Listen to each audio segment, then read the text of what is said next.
আসসালামু আলাইকুম। সমাজ কুকিং অ্যান্ড ব্লগে আপনাদের স্বাগত জানাই। আশা করছি সকলে ভালো আছেন। আজকে আমি রান্না করেছি গরুর মাংস। আমি যেভাবে রান্নাটা করেছি, এই প্রসেসে রান্নাটা করলে গরুর গোশতের কিন্তু স্বাদ দ্বিগুণ বেড়ে যায়। আমরা সবাই কিন্তু এই রান্নাগুলো পারি, কিন্তু এক একজনের রান্নার প্রসেসটা এক এক রকম। অনেক সময় কিছু টেকনিক আছে, এগুলো অবলম্বন করলে রান্নার স্বাদ অনেক গুণ বেড়ে যায়। আমি যেভাবে রান্নাটা করেছি সেটি আমি আপনাদের মাঝে শেয়ার করলাম। আশা করছি ভালো লাগবে। আমার রান্নাটি যদি আপনাদের ভালো লেগে থাকে তাহলে আমাকে লাইক কমেন্টস করে জানাবেন। এখন চলে যাচ্ছি মূল রান্নায়। রান্নার জন্য এখানে আমি হাফ কাপ সরিষার তেল দিয়ে দিলাম। আমি এরকম ভাবে গোল করে কেটে নিয়েছি। গরুর মাংসে এরকম আলু কেটে দিলে কিন্তু দেখতে ভালো লাগে। আমি আলুগুলো তেলে দিয়ে হালকা ব্রাউন কালার করে ভেজে নিব। এভাবে রান্না করলে মাংস স্বাদটা অনেক বেড়ে যাবে।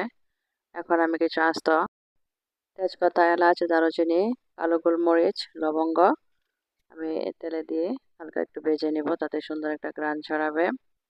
গরুর মাংসটা চেষ্টা করবেন সরিষার তেল দিয়ে রান্না করতে। এখানে আমি আরও কিছু তেল অ্যাড করে দিয়েছি। এখানে আমি কিছু পেঁয়াজ গোল করে কেটে দিয়েছি। যারা একটু গ্রেভি খেতে পছন্দ করেন মাংসের মধ্যে, তারা একটু পেঁয়াজটা বেশি দিবেন, তাতে খেতে ভালো লাগবে। এখন আমি একটু হালকা ব্রাউন করে ভেজে নেব সরিষার তেলে। ফেনা উঠবে, সেটাই স্বাভাবিক। এখানে আমি 2 চা চামচ পেঁয়াজ বাটা, 2 চা চামচ রসুন বাটা, 2 চা চামচ আদা বাটা দিয়ে হালকা একটু ভেজে নেব। তাতে করে বাটা মশলার এই কাঁচা গন্ধগুলো চলে যাবে, সেজন্য আমি একটু ভেজে নিচ্ছি। আমি 8 থেকে 10 সেকেন্ডের মতো এগুলো ভেজে নিয়েছি। এখন আমি স্বাদ মতো লবণ দিয়ে দিলাম, যেহেতু আমি আগে 1 চা চামচ লবণ দিয়েছি। এখন আমি পরিমাণ মতো করে লবণটা দিলাম। 1 চামচ থেকে একটু বেশি লবণ দিয়ে দিলাম। আবার একটু নেড়েচেড়ে মিশিয়ে ভেজে নিচ্ছি। এখন আমি গুঁড়া মশলা দিয়ে দিচ্ছি। 2 চা চামচ হলুদ গুঁড়া, 2 চা চামচ মরিচ গুঁড়া। মরিচটা আসলে যার যার যে যেরকম ঝাল খাবেন সেরকম দেবেন।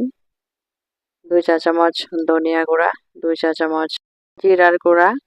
এখানে আমি 1 কেজি থেকে একটু বেশি পরিমাণে গোশত নিয়ে নিলাম, সে পরিমাণে আমি মশলা দিয়ে দিচ্ছি। এখানে আমি মশলা কষানোর জন্য সামান্য গরম পানি অ্যাড করে দিলাম। মাংস রান্নায় গরম পানি ব্যবহার করলে সবচেয়ে বেশি ভালো হয়, তাতে টেস্ট অনেক বেড়ে যায়। আমি সম্পূর্ণ রান্নাটি গরম পানি দিয়েই করব। মশলা কষানোর জন্য ঢেকে দিলাম। মাংসগুলো আমি ধুয়ে পরিষ্কার করে নিয়েছি। এখন আমি মাংসগুলো দিয়ে কষিয়ে নিব।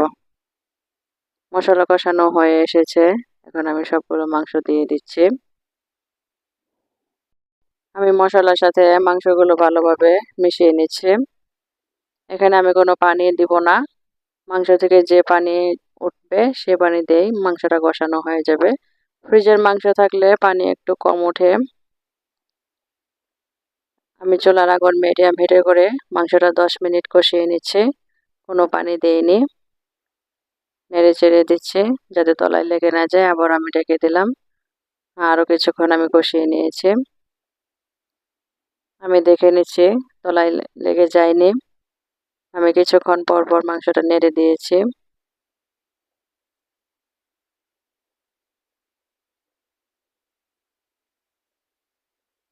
বিশ মিনিট কষানোর পর আমি হাফ লিটার গরম পানি দিয়ে দিলাম। গরম পানি দেওয়ার পর আমি আরও 20 মিনিট রান্না করব, সেজন্য আমি ঢেকে দিচ্ছি। চুলার আগুন মিডিয়াম হিটে করে রান্নাটা করছি। আমি নেড়ে চেড়ে দিচ্ছি। সুন্দর একটা কালার চলে এসেছে। এই পর্যায়ে আমি ভেজে রাখা আলুগুলো দিয়ে দিচ্ছি। আলুগুলো দিয়ে আমি আবারও আমি 20 থেকে 30 মিনিট ঢেকে রান্নাটা করব। চুলার আগুন মিডিয়াম হিটে থাকবে। ঢাকনা খুলে আমি দেখে নিচ্ছি। কিছুক্ষণ পর পর আমি মাংস নেড়ে দিয়েছি যাতে তলায় লেগে না যায়। এখন আমি আরও হাফ লিটার পানি দিয়ে দিলাম। দিয়ে এখন আমি আরও 30 থেকে 40 মিনিট রান্না করব। আমি লবণ চেক করে নিয়েছি। মাংস রান্নায় গরম পানি ব্যবহার করবেন, তাতে মাংসটা তাড়াতাড়ি সিদ্ধ হয়ে যায়। ঠান্ডা পানি দিলে মাংস ফুলে আসে। এখন আমি হাফ চা চামচ গরম মশলা দিয়ে দিলাম। আবার ডেকে কিছুক্ষণ রেখে দেবো, তারপরে এই অবস্থায় নামিয়ে নেব। মাংস রান্না আমার হয়ে এসেছে। সবাই ভালো থাকবেন, সুস্থ থাকবেন। আল্লাহ হাফেজ।